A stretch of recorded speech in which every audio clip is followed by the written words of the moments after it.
வணக்கம் நேர்களே, தஞ்சாவூர் சமையல் சந்தோஷினி. வாங்க ஜவ்வரிசியில் உப்புமா செய்யலாம். சூப்பராக இருக்கும், டேஸ்டியாக இருக்கும். நீங்கள் நைலான் ஜவ்வரிசி தாங்க எடுத்துக்கணும். நைட்டே கூட ஊற போட்டுக்கலாம், இல்லாட்டி ஒரு 3 மணி நேரம் அது ஊறணும். நைலான் ஜவ்வரிசியில் செஞ்சால் தான் நல்லாயிருக்கும்.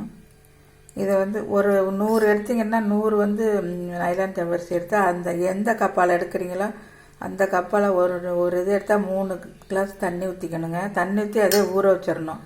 நல்லா கழுவிட்டு அதே நம்ம இதில் ஊற்றிடலாம். இப்போ வாங்க, இப்போ அடுப்பை ஆன் பண்ணி கடாய் போட்டு ஆயில் ஊற்றிருக்கேன். நீங்கள் நெய் வேணாலும் சேர்த்துக்கலாம். எண்ணெய் காஞ்சிருச்சு. இப்போ கடுகு போட்டுடலாம். உளுத்தம்பருப்பு கடுகு போட்டுடலாம்.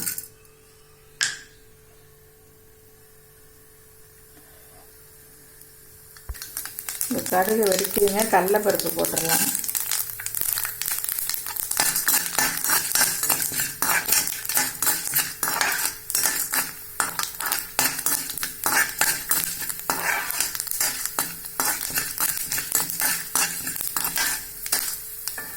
நல்லா செவந்துருச்சுங்க. இப்போ வெங்காயம், மிளகாய், நான் பச்சை மிளகாய் போட்டிருக்கேன். நீங்கள் பச்சை மிளகாய் வேணாலும் போட்டுக்கலாம்.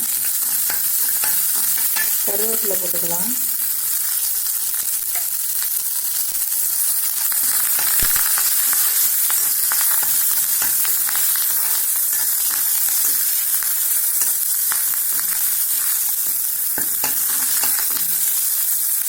இப்போ நம்ம அதை ஊற்றிடலாங்க. தண்ணி ஊற்றிடலாம்.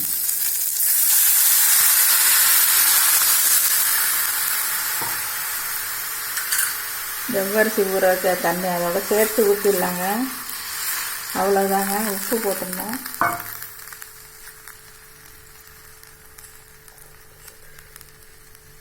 உப்பு போட்டுட்டு மூடி வச்சிடணுங்க. ஒரு 5 நிமிஷம் மூடி வச்சுருங்க. இந்த ஜவ்வரிசியோட 3 ஸ்பூனு ரவா சேர்த்துக்கலாங்க. சூப்பராக இருக்கும்.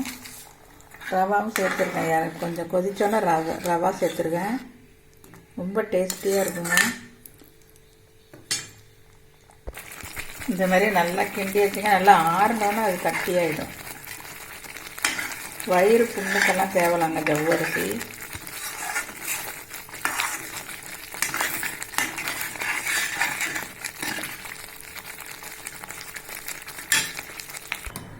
உப்புமா இறக்கி வச்சு கொஞ்சம் நேரம் கழிச்சு எப்படி கட்டியாயிட்டு பாருங்க. என்னோட நாத்தனார் சொன்னாங்க வயிறு புண்ணாக இருக்குன்னு சொன்னானா, அதுக்கு இதை சாப்பிட சொல்லி சொன்னாங்க.